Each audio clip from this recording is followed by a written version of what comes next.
A continuación vamos a compartir una charla con un músico, comunicador, psicólogo y escritor. Y justamente esta faceta de escritor es la que lo ha traído nuevamente a Montevideo, presentando su cuarto libro, Encuentros, el lado B del amor. Le doy las buenas tardes a Gabriel Rolón. ¿Cómo va, Gabriel? Bien, Nico, ¿cómo estás vos? Todo bien, y metiéndonos en tu cuarto libro ya, Historia de Diván, Palabras Cruzadas, Los Padecientes y Encuentros. ¿Por qué Encuentros? En realidad el nombre del libro Que cayó. sí que cae, pero como todo después se pondrá de pie.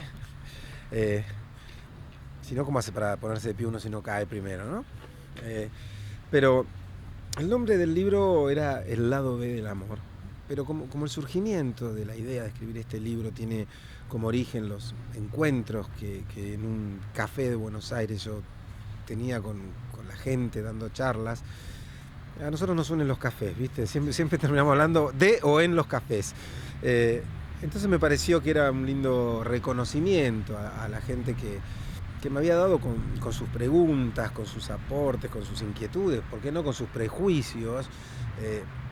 Una idea me disparó la idea de escribir este libro, entonces quise dejarle ese encuentros, porque me parece que también, digamos, remite a algo del orden del amor, esto de los encuentros. Así que es un título, como te digo, verás que en la tapa tiene un café y una copa, parecido a lo que estamos compartiendo ahora, porque ese fue el origen. Buenos Aires, sus bares y la gente que un sábado a la mañana está dispuesta a ir a escuchar a un analista hablar de cosas tales como la muerte, la infidelidad. Es decir, fue maravilloso, un ciclo que pensamos para 2 meses, es decir, 8 charlas, y nos quedamos 3 años. ¿Cómo fue la selección? Si bien el tema central es el amor, vos decís que para el analista los dos temas que lo consultan más, por lo cual lo consultan más, es el amor y la muerte. Básicamente el tema central es el amor. Pero hablabas de mitología griega, pasando por Freud, Borges, películas, casos de pacientes tuyos. ¿Cómo fue la selección para meter todo eso en el libro? Mira, vos sabés que yo tuve un profesor de matemática cuando yo estudiaba en el profesorado, cuyo nombre era Juan Foncuberta, que cuando me tomaba examen, me hacía una pregunta, él enseñaba álgebra y yo le daba la respuesta, y era correcta, pero él me miraba y me decía, no lo entendí, explíquemelo de otra manera. Entonces yo ensayaba otra respuesta y me decía, no, tampoco lo entendí, otra. Y ya ahí empezaba a apelar, viste, a cucharitas, pocillos, metáforas, el mar. Y él siempre me transmitió esa idea de que, bueno, todo aquel que quiera comunicar algo tiene que poder expresarlo de 3 o 4 maneras distintas para comunicarlo bien. Tiene que tener un andamiaje de elementos que le permitan transmitir lo que quiere. Y en ese sentido es que yo me armé de mis elementos, que son los elementos que manejamos los analistas en general, y que si no los manejan yo aconsejo a todo analista que se meta en ese mundo, el mundo de la mitología, el mundo de la literatura, el mundo del arte en general, digo, el cine, bueno, todas esas cosas por supuesto los casos clínicos, que te van a permitir transmitir una idea mucho mejor. Entonces, a lo mejor es muy complejo explicar lo que pasa cuando uno queda capturado por un amor perdido, ¿no? Lo que nosotros llamamos la melancolía, es muy complejo explicarla. Pero tal vez si yo traigo una escena de una película que la gente vio y dice, ah, sí, bueno, eso es. O cuento un suceso de la mitología que por su poesía y su belleza la gente recibe como una historia, casi como una anécdota más.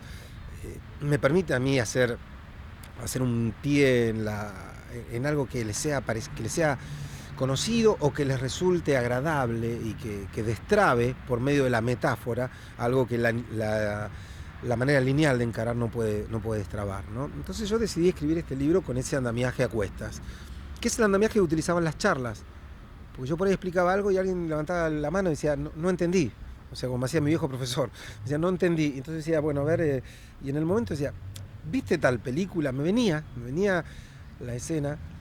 Mi hijo suele decir que odia esa especie de disco rígido que tengo, que es involuntario, o sea, porque no es que lo decido y yo no me digo, bueno, tengo una memoria, no, me olvido de detalles muy, muy cotidianos, pero de repente estoy hablando y digo, hay una película, en una escena de una novela de tal autor, de tal cosa. Él me dice, ¿cómo te acordás de todo eso? Me dice, pues, él ve mucho cine y dice que al otro día se olvidó el nombre de la película que vio, ¿no? Pero entonces me encontraba con que cuando la gente me preguntaba, me venía como te decía, una película, una escena de cine, un caso clínico. Mira, yo tengo una paciente a la que le pasó, y me di cuenta que ahí me comprendían.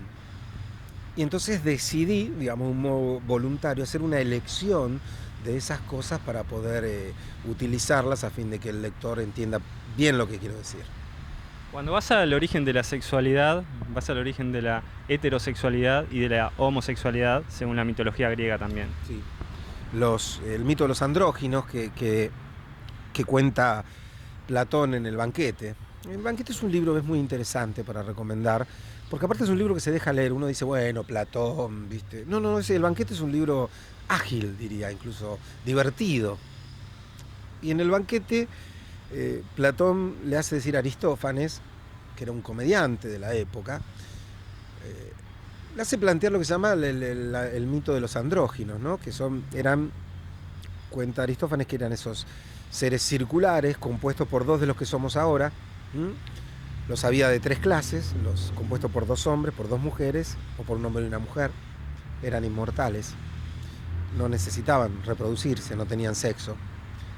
Y como eran completos e inmortales, tuvieron el atrevimiento de compararse con los dioses.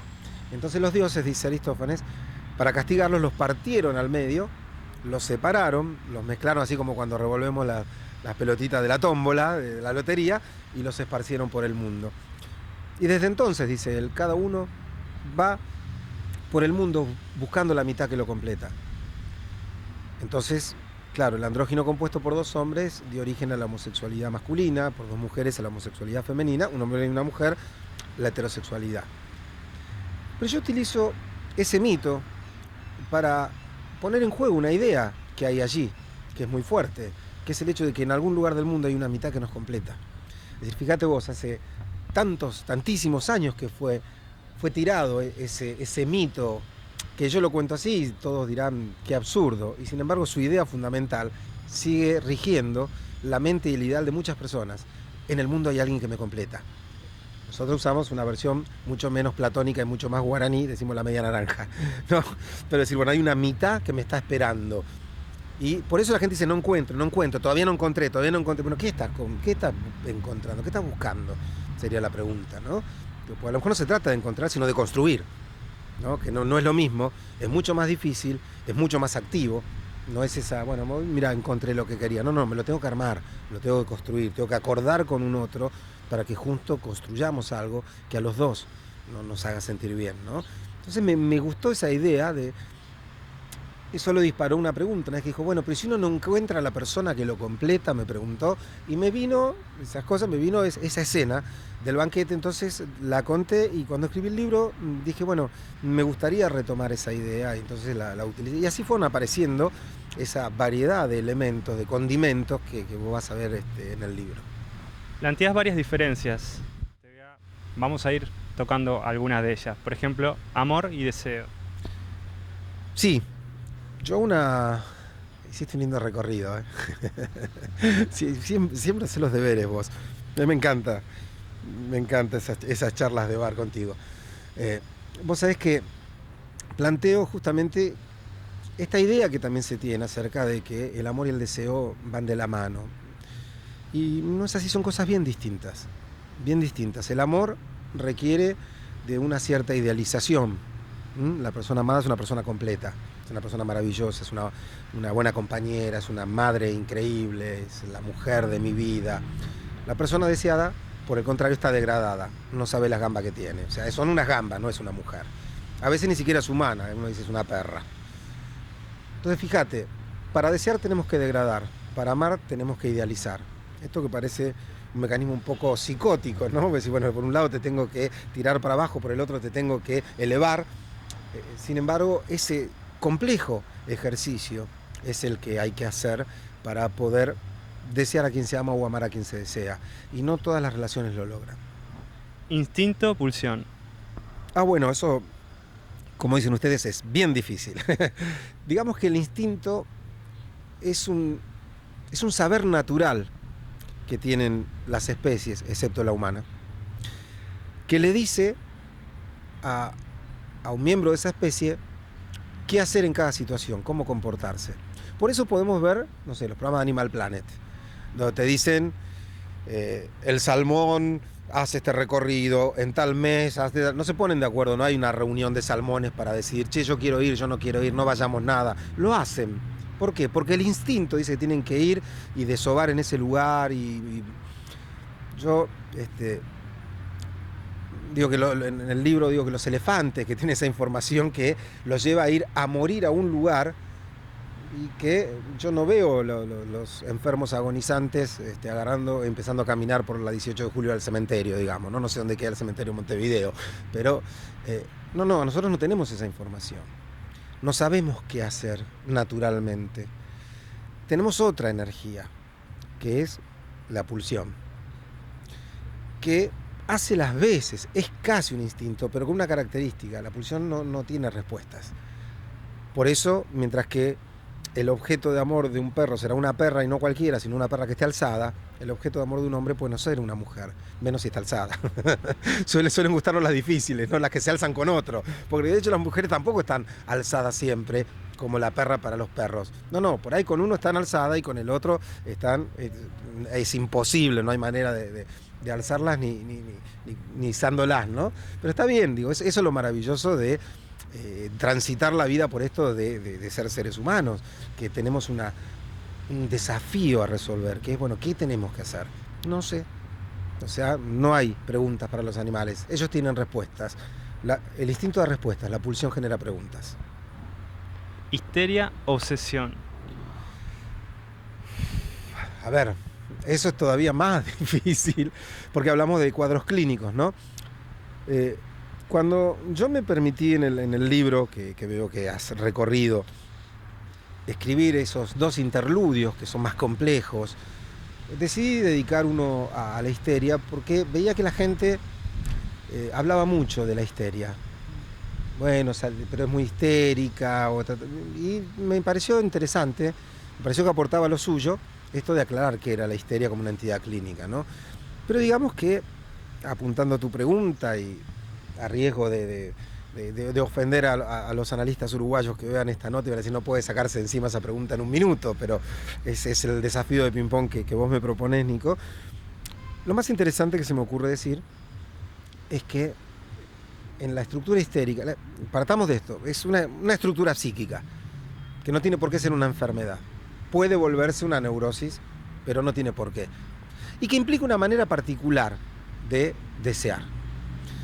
En el libro explico un poco cómo en la estructura histérica el deseo trata de sostenerse insatisfecho todo el tiempo. La histeria necesita de un deseo fuerte para funcionar. Entonces lo mantiene siempre vivo. Por eso el mito, o sea, que cuando llega al cuarto dice, ay, no sé si estoy... O sea, ¿por qué? ¿De dónde viene? Tiene un sentido el mito. ¿Por qué ahora que estoy como loco me decís, no sé, y te vas? Me miraste toda la noche, sí, pero ahora no sé, por ahí estoy confundido. Bueno, porque eleva el deseo y lo sostiene, no lo satisface, ¿sí? En cambio, en los obsesivos, el deseo, por el contrario, se posterga, ¿sí? Entonces es, che, anda a hablarle a esa mina, y el tipo dice, para que primero me tomo un café, lo postergo. Después del café vendrá otra cosa, hasta que cuando mire la mina se fue con otro, no se fue a su casa. Entonces planteo esta diferencia entre la histeria que provoca el deseo y la obsesión que posterga el deseo.